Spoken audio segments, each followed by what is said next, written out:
busquei em Deus uma palavra, e o Senhor tinha me dado Evangelho de São João, capítulo 11, seria sobre um tratamento especial com a família de Lázaro. Porém, quando eu estava me arrumando, o Senhor falou assim: fale sobre que eu sou o Deus da segunda chance. Eu quero te dizer uma coisa: você não veio aqui à toa, não veio aqui por mera coincidência. Você foi trazido pelo Espírito Santo, que Ele tem uma grande obra para fazer na minha vida e na sua vida, nessa igreja. E eu peço que a voz, não a minha, mas a voz do Espírito Santo possa entoar nos corações que não estão aqui, para que eles possam ser alcançados pela misericórdia e poder dar uma resposta para Deus, assim como Isaías deu: eis-me aqui. Vamos abrir o Evangelho de São João, capítulo 21. É uma passagem muito expressiva, porque ela trata de um assunto chamado decepção na vocação. E muitas das vezes nós crucificamos tanto Judas, crucificamos tantos Judas Iscariote, então é o mártir, né? É o diabo em pessoa. Mas não é, queridos. Até o último momento, Deus, o Senhor Jesus, viveu oportunidade de se arrepender. Ao invés de se arrepender, ele preferiu cantar, ele se suicidou. Ele não aceitou o amor de Deus, não aceitou a graça e a misericórdia de Deus. Nessa forma também os outros apóstolos, o apóstolo Pedro, que disse: eu vou para a cruz contigo, eu vou morrer contigo, eu estou contigo, pastor, nessa obra, eu estou contigo. E de repente, quando você olha, cadê os obreiros? Foi embora todo mundo, deixou o pastor sozinho. Cadê o pessoal? Cadê as ovelhas? Foi embora. E aí, o que se faz?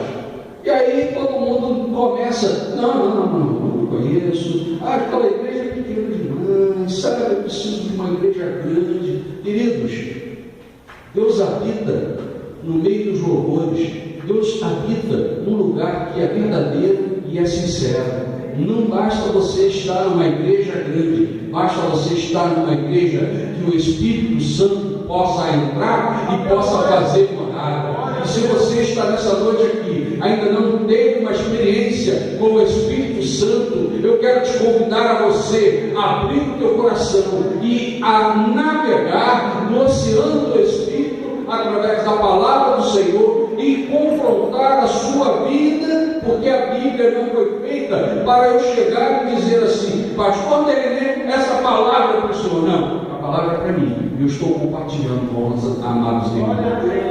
Eu não posso, a Bíblia tem que ser lida contra mim. Cada um que ler a palavra tem que ler contra a sua vida e procurar alinhar a sua vida de acordo com os preceitos de Deus. Capítulo 21, versículo 1. É um capítulo um pouquinho grande, possui 25 versículos. Depois disso, Jesus apareceu outra vez fazendo as orações que já foram feitas. Mas eu, mais uma vez, me prostro diante de Ti, te suplicando, Senhor, a Tua graça e a Tua misericórdia. Senhor, sabendo que eu trouxe uma porção pequena, mas o que é isso para alimentar essa amada igreja, que Tu tens um grande propósito, Senhor, a realizar.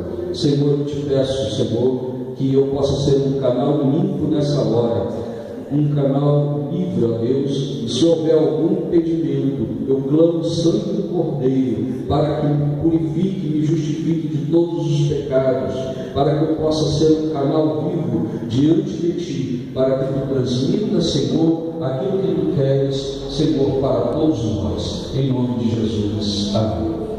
Queridos, nós começamos aqui um fato, uma narrativa de que os discípulos, após a ressurreição de Jesus, a segunda aparição, eles simplesmente retomam a sua vida normal.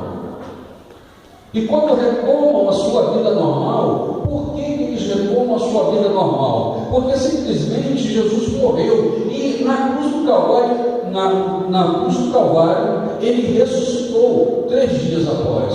Só que ninguém entendia o propósito de Deus, ninguém entendeu o sacrifício de Deus. Até hoje ninguém consegue explicar o sacrifício vicário de Deus através de Cristo Jesus.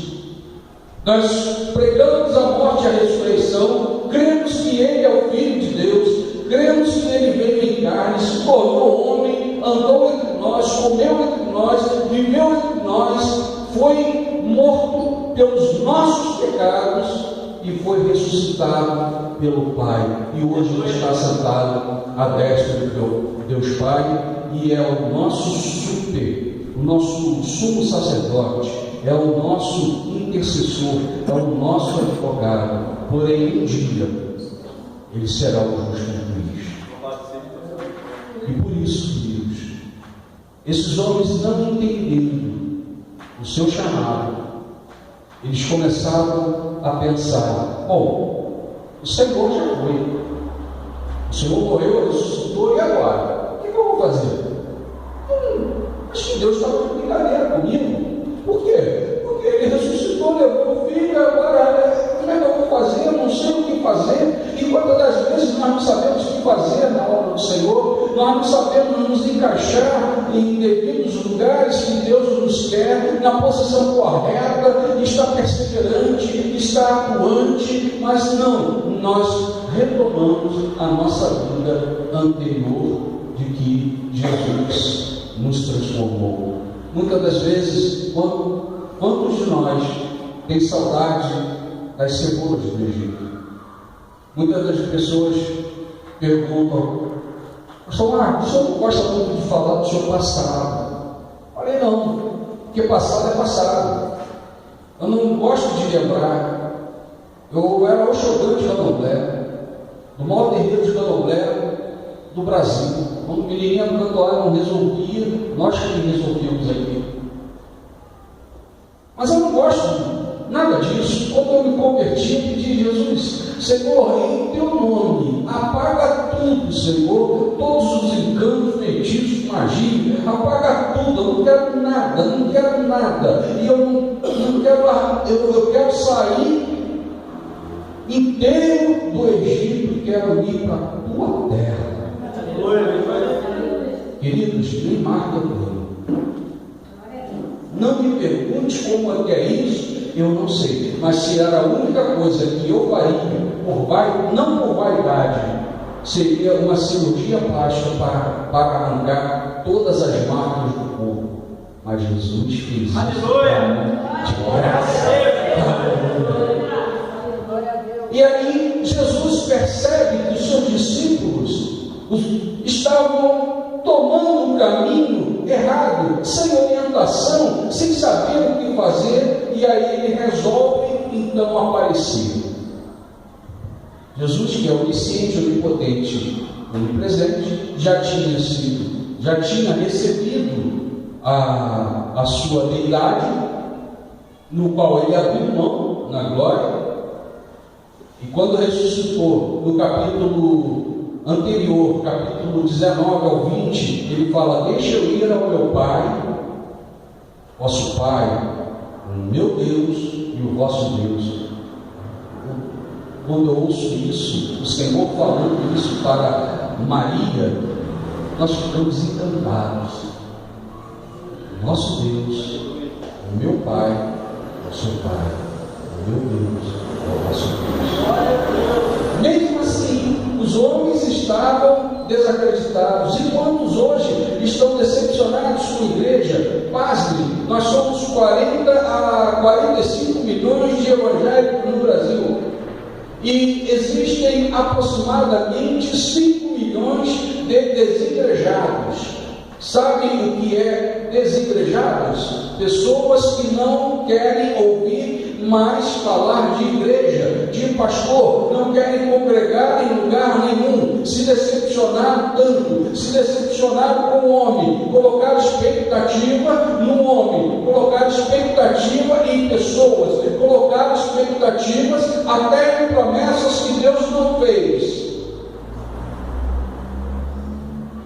Eu recebo as profecias, e quando no início da minha conversão, há 27 anos atrás, uns vasos se levantaram e disseram: olha, Deus vai lhe trazer prosperidade, você ainda vai ser um homem muito rico, vai sustentar muitos missionários. Até hoje não se concretizou, mas se foi Deus, vai se cumprir, porque Ele é Deus.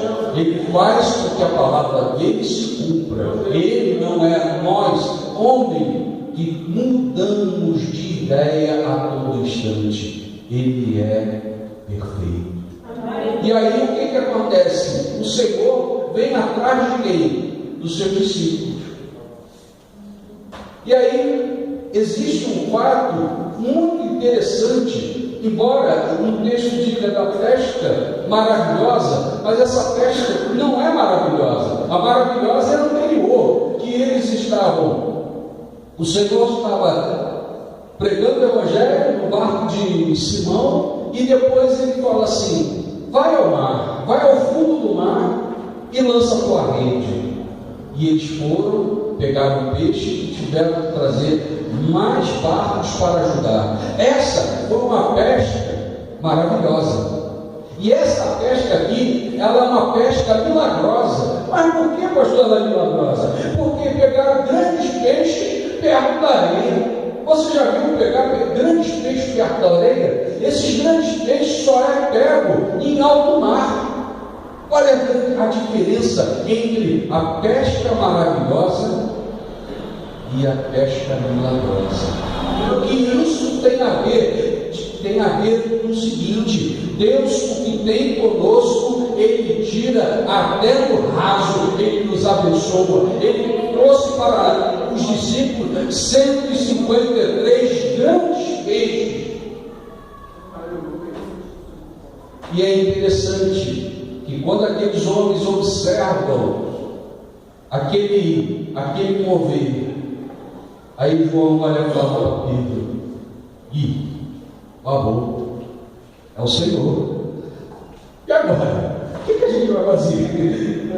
Aí Pedro, ele sempre tomando a frente de tudo, olha para si, está nu, está de subinha, né? Como pescador, aí bota ali um short, bota alguma coisa, se arruma com lençol e faz uma coisa que a gente não recomenda. Ele sai do barco. Querido, quando Jesus está no barco da nossa vida, nós não temos que sair do barco.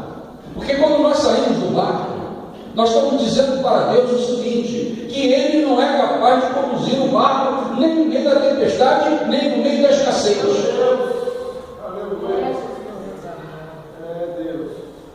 E nem é possível virar a página. Mas Deus vem na contramão. A primeira coisa que Ele fala: o que tens aí? Tens alguma coisa para comer? Não, nós pescamos a noite inteira, mas não pegamos nada. Olha, Jesus está de frente para cá. Ele fala: joga à direita do barco. A direita do barco seria para a esquerda, e não para a direita nossa, porque ele está de frente para cá. A direita de Jesus e a minha esquerda. Que obra com isso? Todo pescador joga a rede pela mão direita. Ele manda jogar com a mão esquerda. Na deficiência, na debilidade, na fraqueza. Ele manda jogar na rede aonde não há possibilidade nenhuma de vitória. Quando eles começam a puxar a rede, eles se surpreendem e falam: que é isso? Quem pode fazer uma coisa tão grandiosa ao ponto de trazer grandes peixes na beira do mar?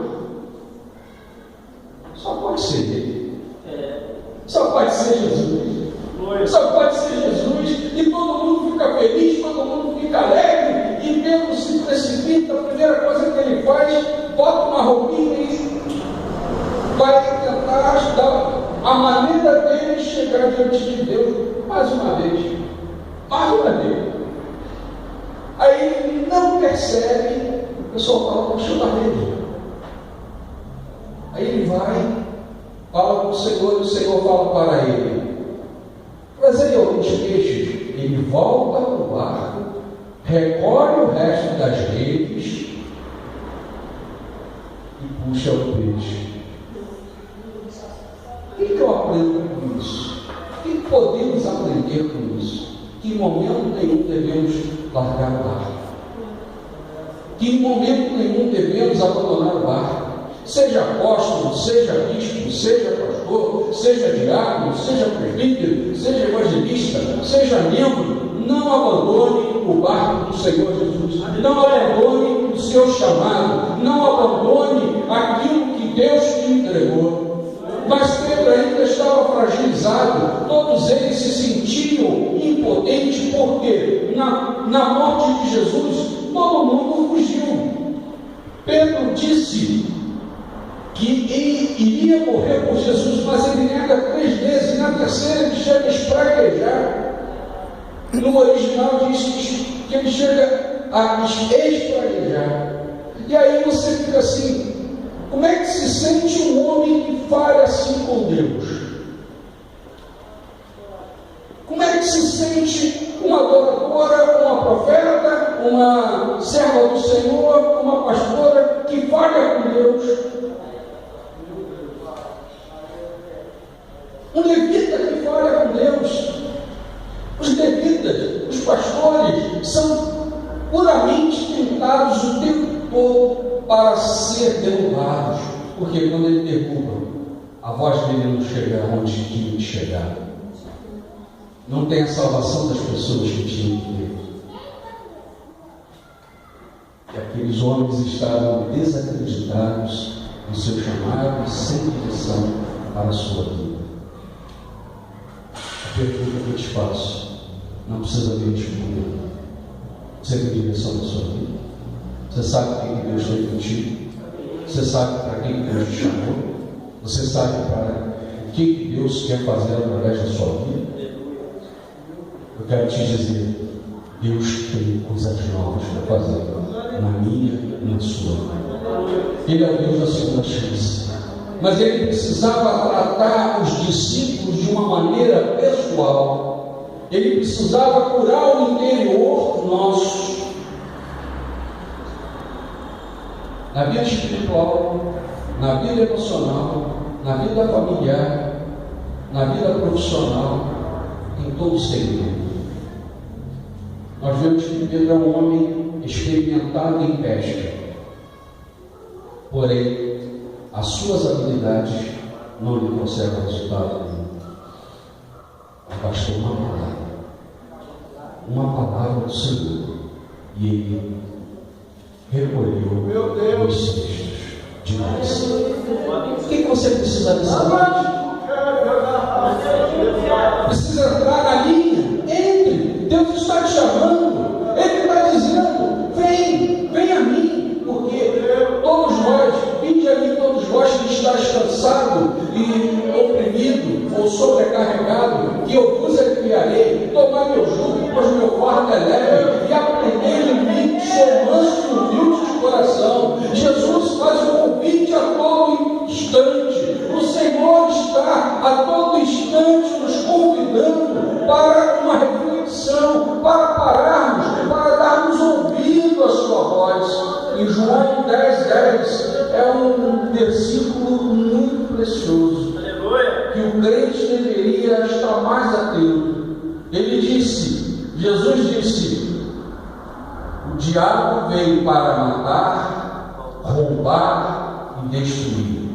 Matar vidas, matar sonhos, matar esperanças, matar todas as suas expectativas, roubar tudo aquilo que lhe pertence e destruir até a tua integridade e teu nome.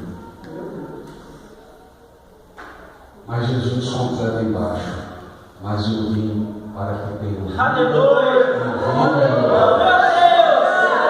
Ainda bem que não ficou nessa palavra, tem uma vírgula, e o Senhor fala assim: olha, eu tenho a vírgula, eu tenho ponto final, eu tenho ponto de exclamação, eu tenho ponto de interrogação, eu sou Deus, eu cuido de você, eu cuido da minha igreja, eu cuido do meu ungido, faça a tua parte e entre na posição, porque verás a glória de Deus. Aí ele, na frente de todos, ele começa a perguntar: Pedro, tu me amas? Aí ele diz: sim, eu te amo, Senhor. Apacenta meus cordeiros. Aí vem a segunda vez: Pedro, tu me amas? Sim. Apacenta meus cordeiros. A terceira vez ele se entristece, porque ele lembra que negou Jesus até 3 vezes. E ele precisou de uma cura interior para falar para o Senhor: olha, Satanás atua na nossa fraqueza, mas Deus atua na nossa fortaleza.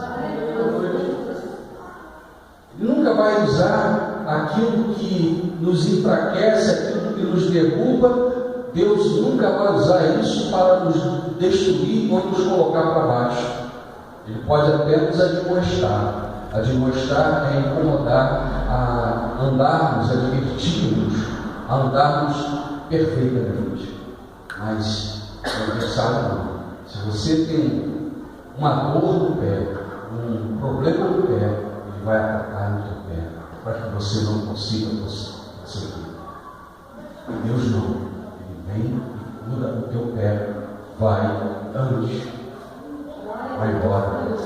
E é isso que Deus quer fazer na minha vida e na sua vida. Hoje Ele está nos perguntando: você me ama? Eu não sei se você, como que está a tua vida espiritual. Eu não tenho termômetro espiritual. Eu não sei como é que está a tua comunhão com Deus. Também eu não tenho o poder de saber. Ninguém tem o poder de saber, só Deus. Mas é através da sua resposta para Deus. Você precisa que Deus restaure a sua vida, restaure a sua fé, restaure o seu chamado. Hoje é o dia. Não é amanhã e não foi ontem, é hoje. Porque é hoje que está sendo ministrada esta palavra. E é por isso que Deus nos convida a darmos uma resposta a Ele. E eu quero te convidar nessa noite para que você esteja refletindo. Eu gostaria que você fechasse os seus olhos, curvasse sua fronte, se ligasse com Deus nessa hora e você pudesse fazer a sua leitura espiritual. Para aqueles que não conhecem Jesus, Ele te convida: eu sou o caminho, a verdade e a vida. Ninguém vem ao Pai a não ser por mim. Eu sou a porta. E aquele que entra por mim encontra pastagem. O problema é que muitos aceitam Jesus, mas não entram na porta. A porta é estreita. Eu costumo dizer que ela é até menor do que um ladrilho, mas só é ultrapassado por ela. Só conseguimos entrar pela porta pela fé, porque Ele tem a medida exata da minha vida e da sua vida, e Ele abre e fecha para entrarmos. Quando nós entramos, passamos a ter um compromisso, passamos a caminhar, e nós começamos a ver uma pessoa, uma diferença nesse mundo pós-moderno, que nós vemos tantas atrocidades. cidades. O nosso pastor pregava pela manhã sobre Enoque. Enoque foi o que viveu menos, mas ele viveu na era de Adão, seu pai, viveu na era de Caim e na era dos sobrinhos, dos filhos de Caim, que eram os seus irmãos, que eram os seus filhos. Caim era seu irmão. Muitos pensam que Deus colocou aquela marca em Caim como maldição. Não, foi uma proteção para que ele pudesse se arrepender. E a primeira coisa que ele faz, quando tem filho, constrói uma cidade com o nome de Abrão. Quer dizer, ele não se arrependeu de nada. Aí, para piorar a história, aí surge um cabra chamado Lameque. Esse Lameque, então, é uma bênção, né? Ele tem 2 mulheres, na hora do jantar, está todo mundo assim jantando. Você imagina a família, aquela mesa comprida, gostosa, todo mundo comendo, e ele chega e fala assim: olha, Ada e Zilá, eu quero dizer uma coisa para vocês. Matei um homem porque eu não fui para cá, e outro pisou no meu pé, eu também matei. Não mexe comigo, eu também posso te matar. Imagina um pecado desse lado da janta. A bênção, né? Um cara desse. E Enoque conseguiu ser justo e andar com Deus nessa geração má e perversa. Por que nós não podemos? Hoje, Deus faz um convite a mudarmos de postura espiritual, que a trombeta vai soar. Só Deus sabe aqui quem é salvo e quem não é salvo. Eu não sei te dizer. Eu não posso dizer. O pastor não pode dizer. Mas só Deus pode dizer. Se tocar a trombeta agora, será que subimos? Ou será que vai ficar meia dúzia? Ou será que sobe todo mundo? Ou sobe 1 ou 2? Aí depois vem a era do anticristo. Tudo já se cumpriu. Falta só uma coisa: a pregação do Evangelho nos 4 pontos de virar o fim. E isso está se cumprindo. Eu queria que nessa noite você, com os olhos fechados, fizesse uma autoanálise e você pudesse dizer: Senhor, eu preciso de uma segunda chance. Eu falei, eu errei, eu estou desacreditado no meu ministério. Talvez o pastor não tenha me enxergado ainda, mas Deus falou para ele que era para aguardar, mas você não entendeu, e você não sabe que Deus trata com o pastor, porque é diferente. Deus trata com o pastor de uma maneira diferenciada como trata com as ovelhas. Ele te mostra, aquele ali tem potencial, mas não está pronto no momento. Vai trabalhando ele. E muitas das vezes nós queremos avançar dentro de Deus. Mas também tem aqueles que precisam ter um encontro com o Senhor, largar na sua vida para que Deus escreva uma vida nova para você. Apague o seu passado. Jesus é o único que pode tirar. Eu lembro de um fato de uma família cristã, a família Tebum. E as duas foram, a família toda foi presa, Cláudio Tebum e Beth Tebum, e estavam no centro de concentração dos nazistas, quando simplesmente uma fica doente e a outra revoltadíssima por Deus. Não conseguia entender o porquê que ela estava ali, se ela servia a Deus. Aí uma chama a outra e fala assim: o Senhor apareceu para mim e falou que em 3 dias nós vamos sair daqui. Beth passa para o Senhor, morre, e Core recebe o Hitler assinou: toda mulher acima de 40 anos será morta. A ficha dela foi trocada e ela ganhou a liberdade. E ela falou assim: Core, quando você for pregar o Evangelho, diga uma coisa que você esteve aqui, seja qual for o abismo, a profundidade do abismo, que você possa estar. Deus é maior, vai te tirar. Glória a Deus. Você pode estar na profundeza do inferno, na mão do diabo. O único que pode tirar a sua vida, resgatar a sua vida, é Jesus. Mas para isso, você tem que se entregar a Ele. Eu queria fazer uma pergunta. Alguém gostaria de aproveitar esse momento? Porque nós não sabemos ao sair daqui o que vai nos acontecer. Quantas vezes tivemos a oportunidade de pregar o Evangelho e pessoas dizerem assim: não, sou novo, deixa para quando eu ficar velho, isso é coisa para velho. Dê o seu melhor, dê a sua juventude para Deus. E aquele jovem foi simplesmente, virou para a gente e falou assim: não. Um irmão que vendia na praia aquela salada de fruta, ele virou: não, eu estou indo para Búzios agora, deixa isso para mais tarde, quando eu ficar velho. Infelizmente não chegou em Búzios. Antes não chegou no destino. Se Deus me trouxe aqui, Ele tem um propósito. Tem alguém nessa noite que gostaria de entregar a sua vida a Jesus? Todos de olhos fechados, cada um. Deixe que Deus trata com cada um. Não se preocupa com a vida do seu irmão, se preocupa contigo. A salvação ela é pessoal e intransferível. Não adianta eu aceitar Jesus pelo pastor, ou o pastor aceitar Jesus pela minha vida, andar reto pela minha vida. Não adianta. Ele vai. Cada um, como diz em 2 Coríntios, capítulo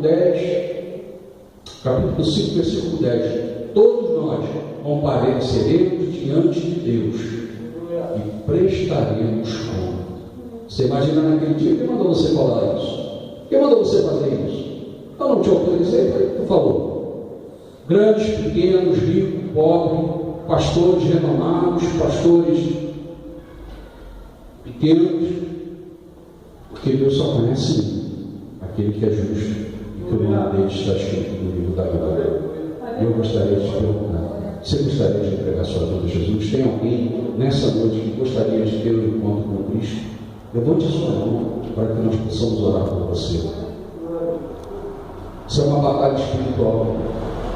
Você está dizendo que está rompendo com o inferno para vir para a luz. Você está rompendo do ódio para passar por amor. Você está rompendo com todas as coisas que te afligem para você ter uma vida feliz. Eu não vou dizer para você que você não vai ter problema, vai ter muito problema. Porém, com Cristo nós temos conforto, consolo e edificação. E com Cristo possamos passar todas as coisas. Quantas pessoas se matam? Tão pouco. Então, alguém quer ter essa oportunidade? Segunda resposta. Você que entendeu a mensagem, Deus falou contigo, você sabe que Deus tem um propósito, você tem fugido, você não tem entendido ou está desacreditado do organismo chamado igreja, ou decepcionado com algum pastor, algum líder ou alguns líderes, porque é comum no meio da nossa caminhada termos decepções para praticarmos o perdão, exercermos o perdão.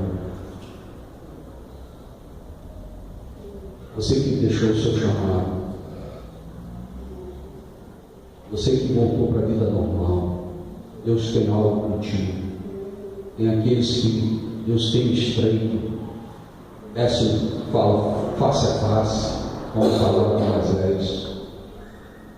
E outros que vai ser como Caleb, outros vão ser como Josué, outros vão ser apenas como Estevão, e outros vão dizer: eu estou aqui, Pedro sou eu, porque ele está pregando o Evangelho, eu sou apenas salvo, mas eu quero morrer no lugar dele, se entregar pelo seu irmão.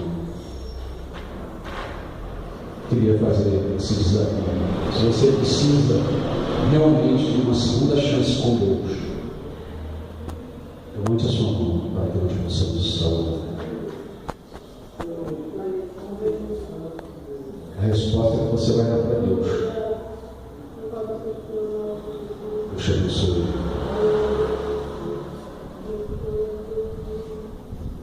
Entenda bem. Jesus, o Espírito Santo, a palavra de Deus não é negociada e não deve ser implorada para alguém receber. É todos aqueles que necessitam de Deus. Não tenha vergonha. Vergonha é ir para o inferno, arder no lago de fogo, enxofre, e que não foi preparado para nós, mas para Satanás e seus anjos caídos. Tem mais alguém que gostaria de dar essa resposta para Deus? Gostaria de fazer uma aliança, renovar a sua aliança com Deus? Só tem um irmão. Queria contar que o irmão ficasse em pé para que, queridos, guarde uma coisa: na batalha espiritual, as pessoas estão dando resposta para Deus. Então, querido, não se preocupe com o seu irmão, se preocupe com você, porque cada um vai estar com ela. Aí o irmão não levanta porque está com vergonha, porque o que você vai dizer? Você não tem que dizer nada, quem tem que dizer é Deus. Quem manda nesse lugar é Deus. Quem manda nesse lugar é o Espírito Santo. Quem manda na minha e na sua vida é Deus. Se ele falar agora, acabou. Se ele puxar a cena lá em cima, 17. Quem é? Ah, sou eu. Acabou. Se ele puxar a cena lá em cima, já era. Acabou. Aí vai aparecer aquele filmezinho. Você teve a oportunidade, mas não se consegue. Você teve a oportunidade e não se renovou. Você teve a oportunidade e não se arrependeu. Lembre-se, o amor de Deus é sempre para nos trazer arrependimento e nos levar à sua santa e doce presença. Vamos ficar de pé.